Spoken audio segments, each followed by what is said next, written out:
Hey, this is Alexia from TechCrunch, and I am here with the dudes from Willcall, and they are a hotel tonight for events. And what that means is it's kind of like is it remnant management?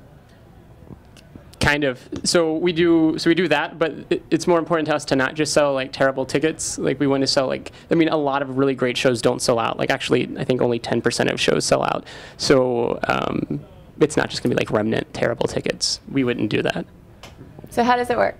So we've been partnering with promoters and venues around the Bay Area and to basically provide like curate a short list of high quality events each night. And so we talked to the promoter and venue. We're like, listen, we know you're not selling out stuff. We don't need a really lot of tickets. We just need a few to help you get more people in the door. And we work out kind of like a rev share plan that seems to work for them, and then we do it. So let's say I decided that I wanted to go to Outside Lands on Sunday. I would open up Willcall. I mean, it was sold out, but so bad example. Right. This is okay example.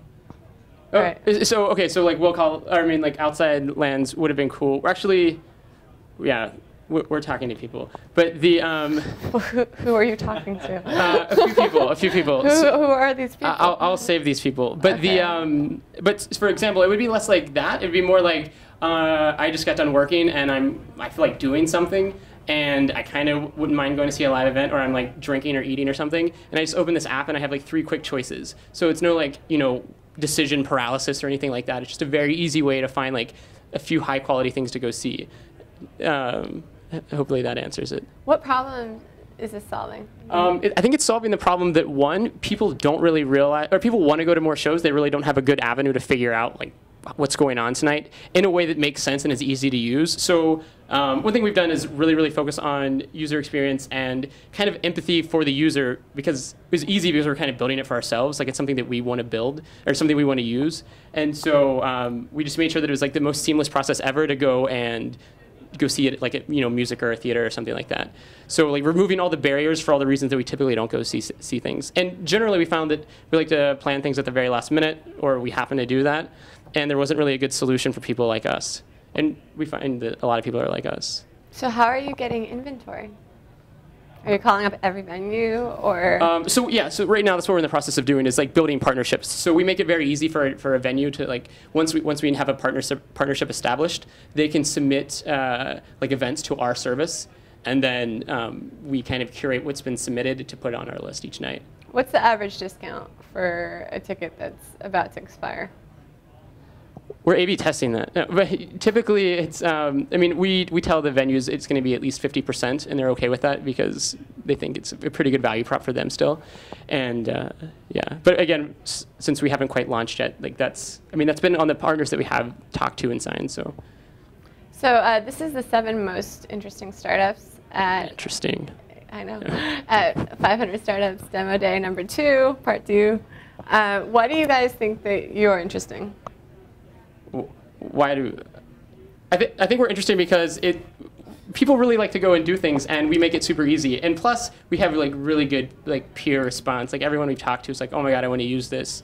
And we're like, oh my god, we do too, but we're still building it, we're still finishing.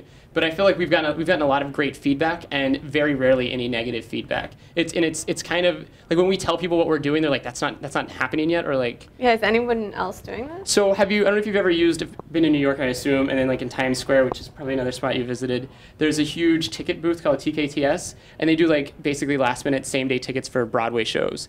And they're just a big booth, and people still buy tickets there. I don't know why you need a booth to sell tickets. Yeah, it seems like you guys are the digital scalper. You're like a.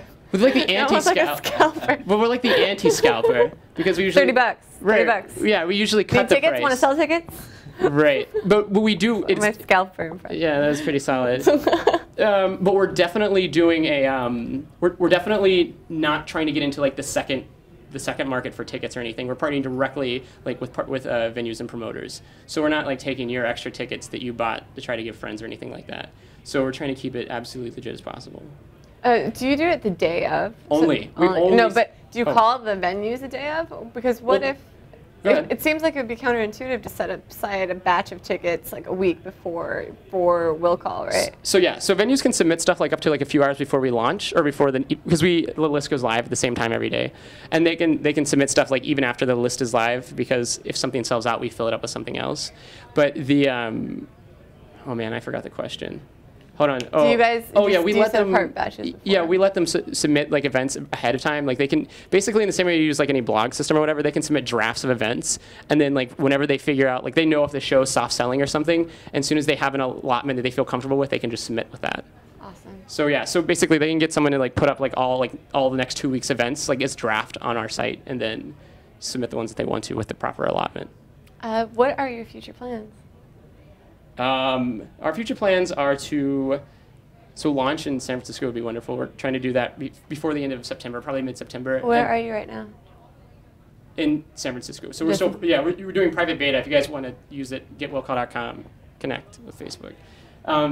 We plan to launch like mid-September, and then at the same time, we've already started talking with people and building partnerships in New York and LA. And so we'll probably try to be there as quick as possible in the next few months.